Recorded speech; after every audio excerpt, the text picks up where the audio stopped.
Hi అండి, అందరికీ నమస్కారం. మీరు ఎంతగానో ఆదరిస్తున్న ఫుడ్ ఛానల్ ఫ్యామిలీ వంటకి స్వాగతం. ఈ రోజు వీడియోలో నల్లకారం ఎలా తయారు చేసుకోవాలి ఈ వీడియోలో చేసి చూపిస్తానండి. చాలా రుచిగా ఉంటుంది. కూరగాయలు ఏమి లేనప్పుడు ఈ విధంగా చేసుకుని పెట్టుకుంటే గనక మనం ఈజీగా అన్నంలో కలుపుకొని తినొచ్చు. వేడివేడి అన్నంలో నెయ్యి వేసి తింటే చాలా రుచిగా ఉంటుంది. స్టోర్ చేసుకుని చాలా రోజుల పాటు వాడుకోవచ్చండి. ఒకసారి చేసి పెట్టుకుంటే చాలా రోజుల వరకు నిల్వ ఉంటుంది. ఈ కారం ఇడ్లీ, దోశ, ఉప్మా, అన్నంలో వాటితో కూడా వాడుకోవచ్చండి. చాలా రుచిగా ఉంటుంది. మరి ఆలస్యం చేయకుండా ఈ టేస్టీ నల్లకారం ఎలా తయారు చేసుకోవాలో చూసేద్దాం రండి.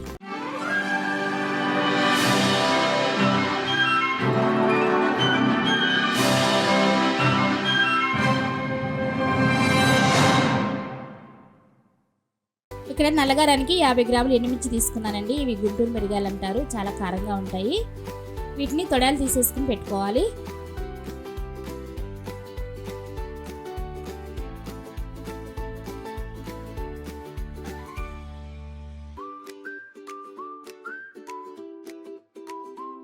ఈ విధంగా ఎండుమిర్చి అన్ని తొడాలు తీసుకుని మధ్యలోకి విరిచి పెట్టుకోవాలండి. ఎందుకంటే లోపల విత్తనాలన్నీ కూడా బయటకు తీసేసుకోవాలి.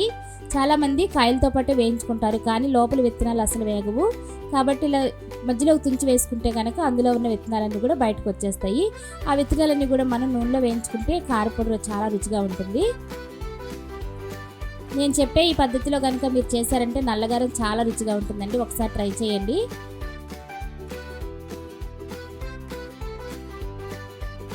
ఇలా తుంచి పెట్టుకుని ఎండుమిర్చి అన్నింటిని కూడా విత్తనాలు అవి సపరేట్ చేసుకోండి. చూసారు కదా, కొన్ని విత్తనాలు అయితే బయటకు వచ్చేస్తాయి, అన్నీ రావండి, కొన్ని అయితే వచ్చేసాయి. వీటిని మనం సపరేట్గా చేసి పెట్టుకోవాలి. ఇప్పుడు స్టవ్ వెలిగించుకుని ప్యాన్ పెట్టుకుని అందులోనికి 2 లేదా 3 స్పూన్ల ఆయిల్ సరిపోతుందండి. ఈ కారానికి ఎక్కువ ఆయిల్ ఏం పట్టదు. ఆయిల్ కొద్దిగా వీట్ అయిన తర్వాత మనం తుంచి పెట్టుకున్న ఎండుమిర్చి అన్ని కూడా వేసుకోవాలి. ఆయిల్ మరింత ఎక్కువ వీట్ అయిందంటేనండి వేసిన వెంటనే ఎండుమిర్చి మాడిపోతాయి. కాబట్టి చూసి మరీ ఎంత ఎక్కువ వేడి లేకుండా కొద్దిగా వేడిగా ఉన్నప్పుడు మాత్రమే ఎండుమిర్చి వేసి ఇలా దోరగా వేయించుకోవాలి. హై ఫ్లేమ్లో కాకుండా లో ఫ్లేమ్లోనే వేయించుకోవాలి ఎండుమిర్చి. ఈ ఎండుమిర్చి ఎక్కడ మాడిపోకూడదండి, దోరగానే వేయించుకోవాలి. కొంచెం లేట్ అయినా సరే ఈ విధంగా ఉండాలి. ఇట్లా ఉన్నప్పుడు మనం ప్లేట్లోకి తీసేసుకోవచ్చు. ఇప్పుడు ఎండుమిర్చి వేయించుకున్న తర్వాత మిగిలిన ఆయిల్లోనికి 1 టీ స్పూన్ శనగపప్పు వేయించుకోండి. చాలా రుచిగా ఉంటుంది కారం. మరింత ఎక్కువ వేయకుండా 1 టీ స్పూన్ అయితే సరిపోతుంది నేను తీసుకున్న ఎండుమిర్చికి. ఈ పచ్చిపప్పు కొద్దిగా కలర్ మారేంత వరకు వేయించుకోవాలి. ఈ విధంగా కొద్దిగా వేగిన శనగపప్పులోనికి ఇప్పుడు కొద్దిగా ధనియాలు వేసుకోండి. ఒక చిన్న కప్పు ధనియాలు అయితే సరిపోతాయండి. రుచి అయితే చాలా బాగుంటుంది. ధనియాలు లేకపోతే నల్లగారం అస్సలు బాగోదు. ఈ ధనియాలన్నీ కూడా దోరగా వేయించుకోవాలండి, నిదానంగా వేయించుకోవాలి. ఎక్కడ కూడా మంటని హై ఫ్లేమ్లో అస్సలు పెట్టకూడదు, ఎందుకంటే ఈజీగా మాడిపోతాయి అన్నమాట. ధనియాలు కొద్దిగా వేగిన తర్వాత మనం ముందుగా సపరేట్ చేసుకున్న ఎండుమిర్చి విత్తనాలు ఉన్నాయి కదండి, అవి కూడా వేసి వేయించుకోండి. ఇప్పుడు ఇందులోనికి 1 టీ స్పూన్ జీలకర్ర వేసుకోండి, రుచి చాలా బాగుంటుంది. అలానే ఒక 2 కరివేపాకు రెబ్బలు కూడా వేసుకోండి. ఇప్పుడు పులుపుకి సరిపడే చింతపండు కూడా వేసుకుని దోరగా వేగనివ్వాలి. ఈ చింతపండు కూడా వేసాం కదండి, కొద్దిగా అది మెత్తబడి మనం గ్రైండ్ చేసుకున్నప్పుడు మిక్సీ పట్టుకున్నప్పుడు తొందరగా అది మెదుగుతుంది అనమాట. అందుకనే ఇలా వేయించుకోవాలి. మనం వేసిన దినుసులన్నీ కూడా ఇలా లో ఫ్లేమ్లో చక్కగా వేగనివ్వాలండి. ఈ విధంగా వేగితే సరిపోతుంది.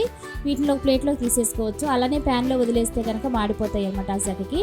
కాబట్టి దీన్ని ఒక ప్లేట్లోకి తీసేసుకోవాలి. మనం వేయించుకున్న దినుసులన్నీ కూడా పూర్తిగా చల్లారిన తర్వాత మిక్సీ జార్ తీసుకుని అందులోనికి ఇవన్నీ కూడా వేసుకోవాలి. ఇప్పుడు రుచికి సరిపడే సాల్ట్ వేసి పొడిలాగా రెడీ చేసుకోవాలి. ఇలా పొడిలాగా రెడీ చేసుకునే దాన్ని ఒక గిన్నెలోకి తీసుకోవాలండి. ఇలా పొడిగా ఉంటే సరిపోతుంది. ఈ బౌల్ అండి కొంచెం ఆయిల్ అయింది. ముందుగా మనం వేయించుకున్న ఎండుమిర్చి మన బౌల్లో వేసాం కదా, ఆ ఆయిల్ అండి అది. పర్వాలేదు, అందులోకి తీసేసుకున్నాను. ఇప్పుడు అదే మిక్సీ జార్లోనికి ముందుగా వేయించి పెట్టుకున్న ఎండుమిర్చి ఇప్పుడు వేసుకుని గ్రైండ్ చేసుకోవాలండి. ముందు అవి ఇవి కలిపి వేస్తే కనుక మెత్తగా గ్రైండ్ అవ్వు. మనది జార్ చిన్నది కాబట్టి ఆ రెండు ఒకేసారి పట్టవు కాబట్టి నేను విడివిడిగా వేస్తున్నాను. మీది ఒకవేళ పెద్ద జార్ అయితే అన్నీ ఒకేసారి మిక్సీ పట్టుకోవచ్చు.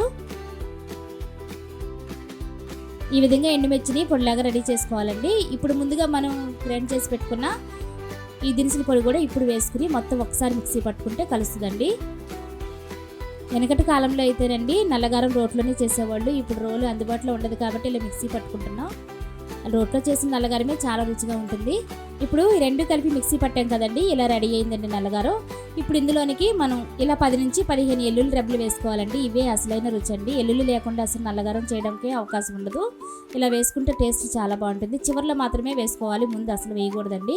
ఇలా వేసి ఒక్కసారి తిప్పితే సరిపోతుంది. కచ్చపచ్చగా గ్రైండ్ అవ్వాలి, మెత్తగా పొడి అయితే అసలు బాగోదు.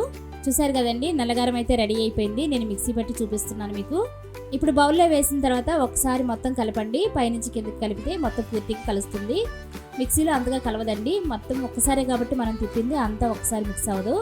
మనం ఒకసారి బయటికి తీసిన తర్వాత బౌల్లోకి మనం ఒకసారి మిక్స్ చేసుకుంటే కనుక నల్లగారం అయితే రెడీ అయిపోయిందండి. చాలా ఈజీగా చేసుకోవచ్చు. గుమగుమ వాసన వస్తుంది, మంచి ఫ్లేవర్ ఉంటుంది. ఇందులో కనుక వేడివేడి అన్నంలో నెయ్యి వేసి తింటే చాలా రుచిగా ఉంటుంది. మీరు కూడా తప్పకుండా ట్రై చేయండి. అంతేనండి, చూసారు కదా, ఎంతో టేస్టీగా నల్లగారం రెడీ అయిపోయింది. చూడడానికి ఎంత బాగుందో, రుచికి అంతకంటే అద్భుతంగా ఉంటుంది. మీరు కూడా ఇంట్లో తప్పకుండా ట్రై చేసి మీ అభిప్రాయాన్ని కామెంట్లో చెప్పండి. ఈ రెసిపీ నచ్చితే ఒక లైక్ చేయండి, మీ ఫ్యామిలీ మెంబర్స్కి షేర్ చేయండి. ఇంకా మరిన్ని టేస్టీ రెసిపీల కోసం మా ఛానల్ సబ్స్క్రైబ్ చేయండి. వీడియోని అయితే చివరి వరకు చూడండి.